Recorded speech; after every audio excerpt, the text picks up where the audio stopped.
우리나라에서 오랫동안 선교를 하신 분은 아니지만 잠깐의 우리나라의 선교를 가지고 방문하셔서 준비하신 것들이 후에 조선 선교를 위해서 크게 준비되는 그런 과정을 겪는데요. 실질적으로 우리나라에 처음 방문했던 한 선교사님, 바로 칼 리첼라프 선교사님에 대한 그런 말씀입니다. 일반적으로 우리나라의 선교의 역사, 특별히 개신교의 역사를 우리가 생각할 때 아펜젤러 선교사님과 그리고 언더우드 목사님이 우리나라에 오셨던 1885년 4월 5일을 기점으로 합니다. 그래서 1984년 우리 한국 기독교가 100주년을 맞이했다, 그렇게 기념 예배를 드렸는데요. 사실은 그 이전에 우리나라에 선교의 목적을 가지고 방문하신 분들은 분명히 계십니다. 그런데 우리나라가 쇄국 정책을 통해서 이제 개방을 하지 않았기 때문에 들어오시지 못한 선교사님들이 계십니다. 여러분 아마 하멜 페르기라고 아시죠? 화란 사람인 하멜이라고 하는 분이 1653년부터 1666년까지 조선에 체류하면서 체험한 것들을 메모해 두었다가 고국에 돌아가서 하멜 표르기 이것을 직접 저작을 했습니다. 우리나라에 언더우드 선교사님이 오시기 200년도 더 전의 그런 일입니다. 그 책을 통해서 이 유럽에 있는 서양 사람들에게 조선이라고 하는 나라에 대해서 조금씩 관심을 갖게 됩니다. 여러분 그렇지만 서양인들은요, 특별히 이 당시에 유럽에 있는 서양인들은 중국과 일본처럼 큰 나라에 대해서 그리고 먼저 개방한 나라들에 대한 정보가 많았기 때문에 그 나라들에 대해서는 선교를 많이 했지만 조선에 대해서는 별로 관심이 없었고 그렇게 100년 이상이 지나가게 되었습니다. 그런데 이 하멜 페르기가 점점 널리 알려지게 되고 그리고 그 글을 통해서 이제 조금씩 유럽에 계신 교회들이 조선 선교에 대해서 관심을 갖고 기도하기 시작합니다. 그러면서 19세기 초반에 화란 선교회가 소속 선교사인 이 칼 리첼라프 목사님을 조선에 파견하기로 그렇게 결정을 합니다. 칼 리첼라프 선교사님은 1823년 베르른 신학교에서 수학하던 중에 화란 선교회가 조선에 갈 선교사를 모집한다는 광고를 보고 거기에 지원을 합니다. 그래서 네덜란드에 있는 로트erdam에 가서 복음주의 루터 교회 목사로 안수를 받고 이제 화란 선교사가 되어서 조선으로 파송을 받습니다. 이분은 지금은 독일, 당시에는 그 폴란드와 독일의 접경지였던 한 지역에서 1803년에 태어났습니다. 프랑스 계열의 러시아 계통에 있는 독일인인데요.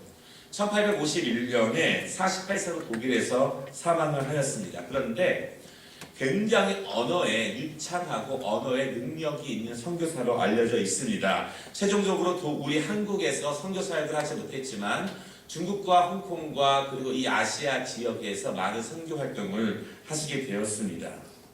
이름이 중국 이름으로는요, 곽실력이라고 알려져 있고 이 일본에는요, 최초로 요한복음을 일본어로 번역한 사람으로 알려져 있습니다. 이분은 경건주의 계통에서 굉장히 유명한 할레 대학에서 공부를 하고 또한 베를린 신학교를 마치고 이제 선교사로 지원을 하게 되었습니다. 우리나라에 처음 오기 전에 이분은 중국에서 중국 선교에 큰 역할을 하던 모리스 선교사님과 함께 이제 동양 선교에 대한 학습을 하게 됩니다. 그리고 자바와 수마트라 그리고 싱가포르 등의 동남아 지역을 방문하면서 그곳에서 선교사 훈련도 받게 되고 또한 중국에 가서 중국어를 학습하면서 중국어에 굉장히 능통하게 됩니다. 여러분 언어를 잘하고 싶은 분은요, 사실은 기도 열심히 하면 언어 잘할 수 있습니다. 하나님 저에게 언어의 은사를 주셔서 꼭 선교사가 아니더라도 하나님 말씀을 언어로 잘 이해할 수 있고 또 영어를 통해서 일본어를 통해서 다른 말을 통해서 이 지역에 있는 많은 외국인들을 섬길 수 있는 기회를 주세요 라고 기도하면 하나님이 그 은혜를 주십니다. 예. 그런데 중국에서 조선 선교를 준비하고 있는데 조선에 들어갈 수 없다는 것을 알게 돼서 중국에서 머물면서 조선에 들어갈 수 있는 기회를 찾습니다. 그러던 중에 1832년에 동인도 회사 소속의 상선 암허스트호가 대원과 조선의 서해 일대에서 이제 통상을 하기 위해서 조선이라고 하는 나라에 들어가려고 한다는 정보를 듣고 통역관 겸 의사로 그 배에 타고 동행하게 됩니다.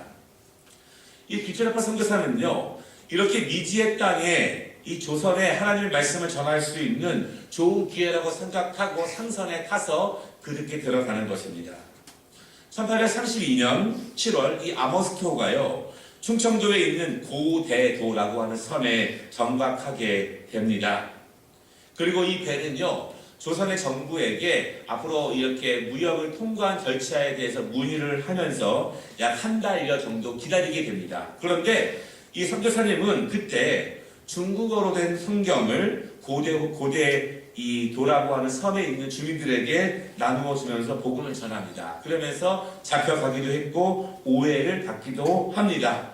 거기에 그치는 것이 아니라 이분은 이 고대도에 있는 주민들에게 감자를 심는 법을 알려주고요. 그리고 포도를 키워서 포도주를 만드는 법도 알려주면서 실생활에도 도움을 주려고 그렇게 노력을 하고, 그리고 언어에 탁월하기 때문에 한 선비의 도움을 받아서 그 짧은 시간 동안 이 주기도문을 한국말로 번역하기도 합니다. 여러분, 그런데 결국 조선 정부가 이 암호스트호의 이 통상을 거절하게 됩니다. 그리고 40일 만에 이 배는 조선을 떠나게 됩니다. 이 배를 타고 다시 조선 땅을 떠나면서 이 선교사님이 이렇게 기도했다고 합니다. 하나님, 나의 전한 복음이 하나님의 섭리 속에서 열매를 맺게 될 것을 확신합니다. 나는 이것을 믿는 거로 영광의 찬 십자가의 도를 조선인에게 전파하였습니다.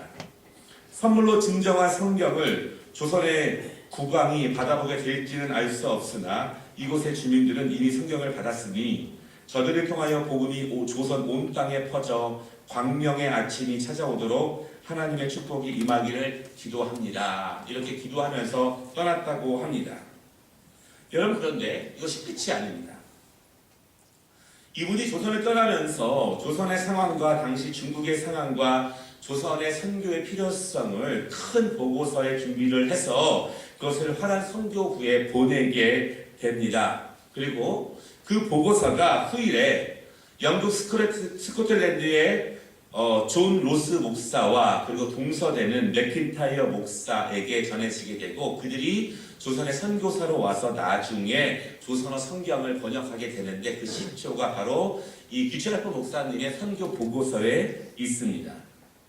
그리고 많은 분들이 이제 이 귀철아빠 선교사의 보고를 통해서 그리고 교회사를 연구하게 되고 조선과 아시아 주변에 있는 나라들에 대한 선교를 힘있게 하는데 도움을 주게 됩니다.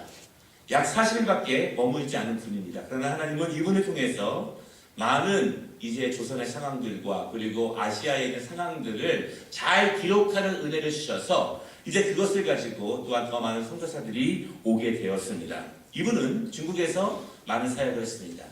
인도네시아에서 사역을 했습니다. 그리고 일본에서 사역을 했습니다. 우리나라에는 잠깐이지만 이 동남아시아와 이 아시아 주변국들에게 하나님의 복음을 전하고 그 복음의 상황들을 세계에다가 알리는데 큰 사명을 감당하게 되었습니다. 영상이 좀 깁니다. 한 9분여 되는데 우리 영상을 잠시 보면 훨씬 더 잘 이해할 수 있을 거라고 생각됩니다.